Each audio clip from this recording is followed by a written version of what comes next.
A Justiça de São Paulo aceitou a denúncia apresentada pelo Ministério Público e tornou a influenciadora e advogada Deolane Bezerra ré em um processo que apura suposta ligação com o primeiro comando da capital, uma facção. Segundo a acusação, Deolane é apontada como parte de um esquema investigado por organização criminosa e lavagem de dinheiro, que envolveria movimentações financeiras e uso de empresas para ocultar origem de recursos ilícitos. A decisão judicial não representa condenação, mas abre uma ação penal, permitindo o avanço da fase de instrução do processo com coleta de provas e depoimentos. A defesa dela nega as acusações. Deixa eu receber a Rede Jovem Pan, todos conectados com a gente aqui em Os Pingos nos Is. Deixa eu passar para os nossos comentaristas. Cristiano Beraldo, Deolane. Voltando aqui à pauta do programa, eu me lembro que logo quando nós começamos a falar sobre essa figura, essa influenciadora, os nossos comentaristas diziam, bom, nem sei quem é essa pessoa, tem milhões de seguidores, e agora ela se tornou ré nessa ação por suposta ligação com o primeiro comando da capital. A acusação é de que ela lavava dinheiro, né? Recursos ilícitos dessa facção criminosa, Beraldo. Bom, é torcer para que avancem as investigações e o processo, né? Se ela for culpada, que pague pelos crimes, né? Neto, eu acho muito estranho essa nova classe que se criou desses influenciadores que ostentam uma vida de gastos assim exorbitantes. E aí você pergunta, mas o que essa pessoa faz? É influenciadora. E eu fico sem entender, quer dizer, como é que ser influenciador gera tantos milhões assim? Essa figura, ao que parece, ela se torna famosa porque deu um flagra no seu namorado, noivo, marido, não sei, num hotel da Barra da Tijuca que estava com uma outra moça. E aí, no afã de fugir do flagrante, seu namorado tenta pular a varanda, cai e morreu. Se não me engano, essa foi a história dela. E aí, eu não sei se pela comoção, eu não sei como, essa moça então passa a ter milhões e milhões de seguidores com atividades comerciais que eu desconheço, não faço a menor ideia do que essa moça faz, e aí vem essa investigação. Faz sentido ter algum tipo de atividade ilícita nessa história? Faz sentido. Agora, a investigação precisa correr, precisa ver, enfim, nos detalhes aí, se há elementos contundentes para que ela seja declarada culpada e pague pelos crimes que ela eventualmente cometeu. Pois é, deixa eu passar para o Mota também trazer suas impressões a respeito dessa notícia e também essas figuras que acabam ganhando uma certa notoriedade, né, Mota? Mas que eventualmente acabam sendo acusadas de terem conexões com o crime organizado e de se utilizarem de determinada atividade para lavar recursos do crime organizado. Recentemente teve uma outra operação em que funkeiros estavam sendo acusados, ou pelo menos investigados, que estariam lavando recursos do crime organizado. E tem essa figura também, que é muito popular nas redes sociais, Deolane Bezerra. E o Beraldo lembrou bem, ela desponta nesse universo por conta de um relacionamento com um funkeiro que acaba perdendo a vida caindo de uma sacada de um quarto de hotel, salvo engano. Você, Mota?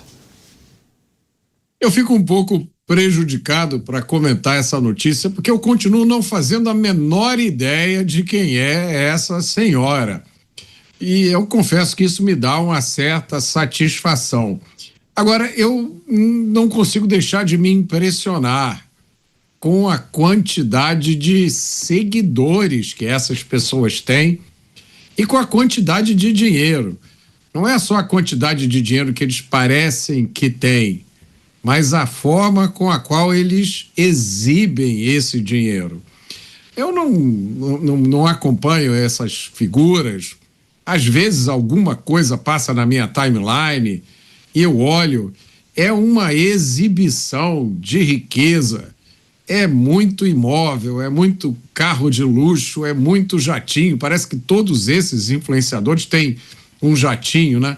É uma coisa, é um fenômeno totalmente incompreensível para mim.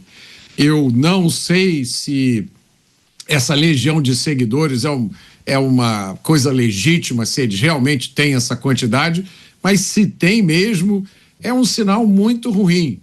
Como é que a gente pode esperar moralidade na vida pública se a maioria das pessoas aplaude, acha bonito e segue figuras desse tipo?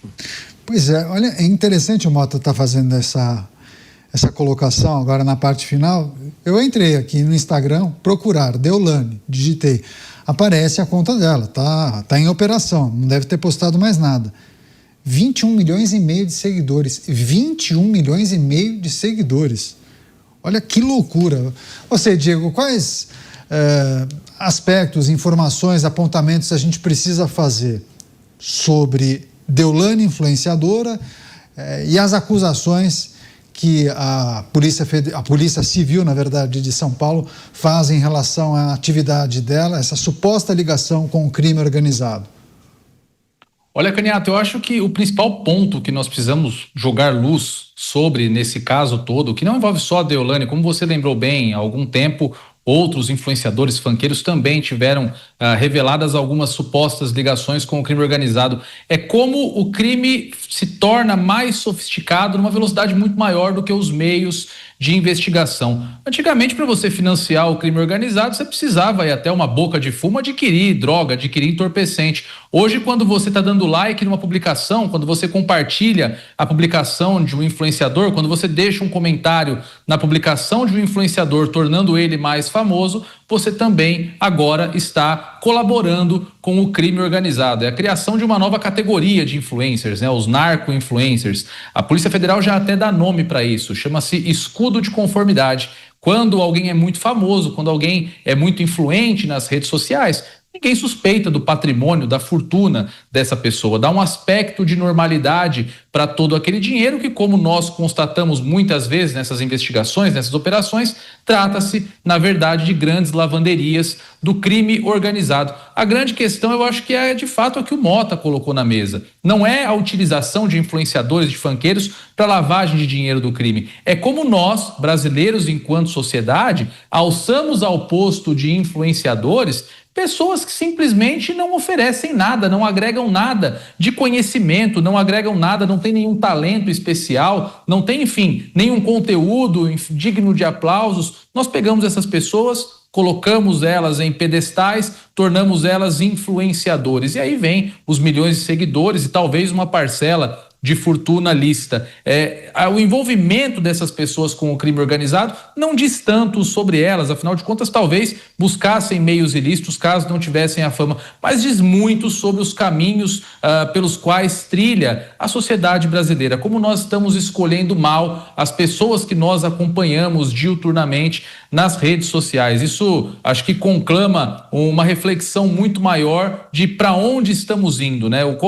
Para onde o brasileiro está avançando ou retrocedendo, a depender aí do ponto de vista. Mas o que chama mais atenção de fato para mim é como estão sofisticados os meios pelos quais o crime organizado está lavando bilhões e bilhões de reais todos os meses ou talvez todas as semanas, enfim. Certamente vamos descobrir isso com as próximas operações aí das polícias que têm conseguido desvendar, têm conseguido seguir o dinheiro até as suas origens para desbaratar todos esses nós do crime organizado, dessas complexas e sofisticadas organizações do crime organizado.